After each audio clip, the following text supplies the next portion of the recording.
5 स्थान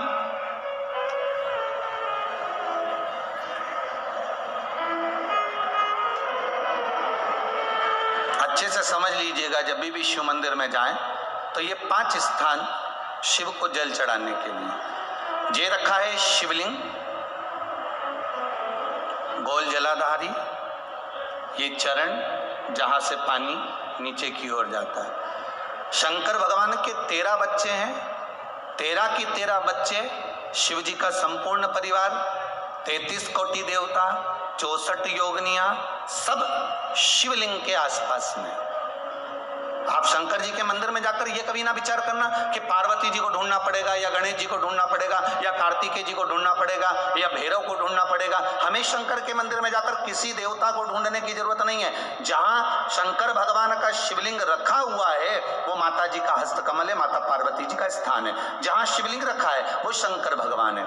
जहां जलाधारी है उस जलाधारी के पास में जहां पानी बहता है बीच में अशोक सुंदरी का स्थान है। जहां से पानी बह रहा है उसका राइट भाग वहां गणेश जी का स्थान है, लेफ्ट भाग कार्तिकेय जी का स्थान है। शंकर भगवान के ऊपर जो जल गिर रहा है वो शंकर भगवान की 5 लड़कियां जया, विषहरा, शामली बारी, दौतली, देव, ये शंकर जी की 5 बेटियां ऊपर हैं। जहां से पानी बहकर उस निकासी से, जहां नाली बनी रहती है, पानी जहां से निकलकर बाहर मंदिर के जा रहा है वो 33 कोटि देवताओं का स्थान है। इसलिए सारे मंदिरों की परिक्रमा हो सकती है पर शंकर जी के मंदिर की परिक्रमा नहीं करते, क्योंकि वो जल जो जा रहा है वो 33 कोटि देवताओं का स्थान है, उसको हम लांघ नहीं सकते।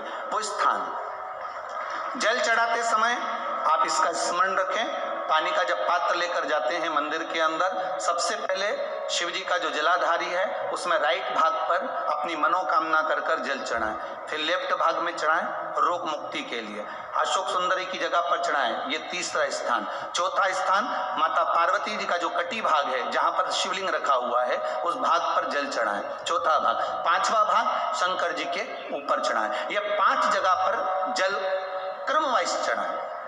आप लोग जाते हो डायरेक्ट जाकर शंकर जी पे जल उंडेल कर आ जाते हो, सीधे गए और शिव जी पे जाकर आपने जल चढ़ा दिया। हमारे यहाँ शास्त्र कहता है जैसे अपन देवताओं की पूजन करते हैं तो पंडित जी सबसे पहले पूजन किसकी कराते हैं? जम के बोलो जरा, गणेश जी की। गणेश जी के बाद पूजन कराते कराते कराते कराते कराते कराते आगे के सारे देवता कराते कराते कराते कराते फिर मूल पूजन पर पहुंचते हैं। आप डायरेक्ट मूल पूजन पे पहुंच जाते हो। इस छत के ऊपर आपको चढ़ना है, निशानी रखी है,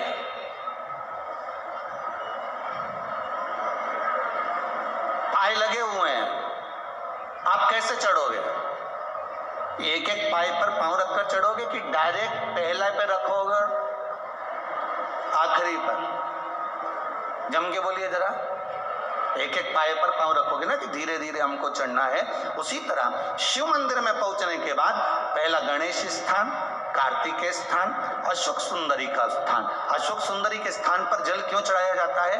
क्योंकि भगवान शंकर की सबसे छोटी लड़की जो है वो अशोक सुंदरी है, और ये जो छोटी लड़की है अशोक सुंदरी, ये नारी को अखंड सौभाग्यता का वर प्रदान करती है। कौन सी नारी को?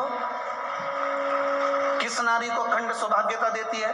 तो महाराज शास्त्र कहता है जिस नारी के भाग्य में लिखा होता है कि इसको वैधव्य होना है, इसके पति को समाप्त होना है, अगर वो नारी अशोक सुंदरी वाली जगह पर जल चढ़ा देती है तो पति पर अगर काल भी मंडरा रहा होता है तो मां अशोक सुंदरी महाकाल से कहकर काल को टाल देती है। वो अशोक सुंदरी